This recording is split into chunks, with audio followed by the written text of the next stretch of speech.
પ્રિયંકા ગાંધી આજે ફરીથી ગુજરાતમાં કરશે ઝંઝાવાતી પ્રચાર। બનાસકાંઠાના લાખણીમાં જનસભાને સંબોધન કરશે, જેમાં પ્રદેશ કોંગ્રેસના નેતાઓ પણ ઉપસ્થિત થશે।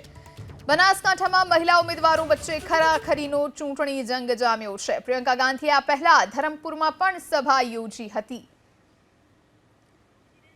આ વિશે વધુ જાણકારી માટે બનાસકાંઠાથી અમારા સંવાદદાતા હિરેન રાજ્યગુરુ લાઈવ જોડાયા છે। હિરેન, પ્રિયંકા ગાંધી આજે ગુજરાતમાં ફરી એક વખત ઝંઝાવાતી પ્રચાર આવવાના છે અને સાથે ગેનીબેન ઠાકોરના સમર્થનમાં લાખણીમાં જનસભાને સંબોધિત કરશે। શું વધુ જાણકારી? કાર્યકર્તાઓમાં કેટલો ઉત્સાહ, કેવા પ્રમાણેની તૈયારીઓ ત્યાં?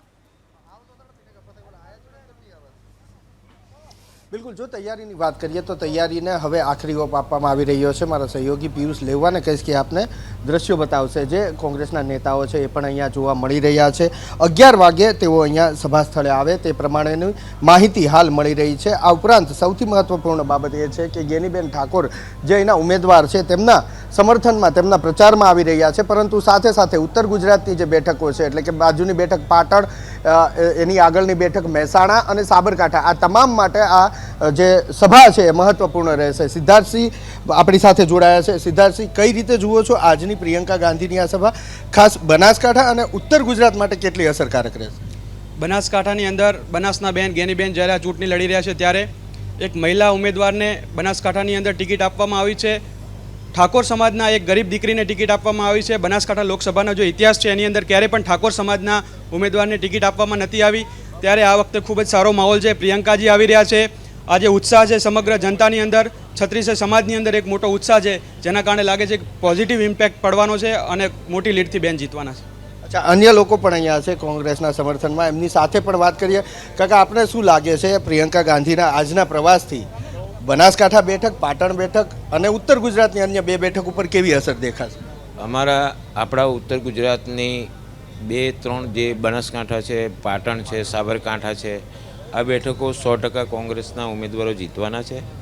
પ્રિયંકા ગાંધી સાહેબ આવી રહ્યા છે, એમના ગેનીબેનના સમર્થનમાં, બધા ભાઈ પાટણના ઉમેદવારના સમર્થનમાં, અને આ વખતે કેન્દ્રમાં ઇન્ડિયા ગઠબંધનની સરકાર બનશે એવું મારું માનવું છે। અચ્છા કાકા, કયું ગામ તમારું? રોટેલા। અચ્છા, તો અહીંયા શું લાગે છે આ પ્રિયંકા ગાંધી આવે છે? પહેલાં સોનિયા ગાંધી આવી ચૂક્યા છે, ઇન્દિરા ગાંધી આવી ચૂક્યા છે, તો પ્રિયંકા ગાંધીના ચૂંટણી પ્રચારની કેટલી અસર પડશે લોકોના મગજ ઉપર? મોટી અસર પડશે, મોટી અસર પડશે। આ વખત કોંગ્રેસ છે એટલે છે જ, અને મોદી સાહેબને ઓને છીટો મળવાની નથી। કોઈ ભાગીદારી કરે તો ભલે, ને કે બાકી પોતે સીટું નથી પોતાની ભાગીદારી એટલે શું? એને એટલે ઓલા પક્ષનો ટેકો લે ને, બીજા પક્ષ અપક્ષનો ટેકો લે ને, હવે હું પોતાનો ટેકો લ્યો એવી રીતે બીજા અપક્ષનો નકે સરકાર નથી બનતી। અચ્છા, અહીંયા ગુલાબસિંહ રાજપૂતે છે, અહીંના ધારાસભ્ય, પૂર્વ ધારાસભ્ય છે। ગુલાબસિંહ, કેટલી અસર જુઓ છો પ્રિયંકા ગાંધીના આજના પ્રચારની? બનાસકાંઠા નહીં પરંતુ પાટણ, મહેસાણા અને સાબરકાંઠામાં અસર દેખાશે? દરેક જગ્યાએ આદરણીય પ્રિયંકાજી આજે ગેનીબેનના સમર્થનમાં, કોંગ્રેસ પાર્ટીના ઉમેદવારોના સમર્થનમાં આવી રહ્યા હોય ત્યારે 100% આ વિસ્તારમાં અસર થશે, અને જે ગેનીબેનને જીતની જે લીડ હતી એમાં પણ વધારો થશે।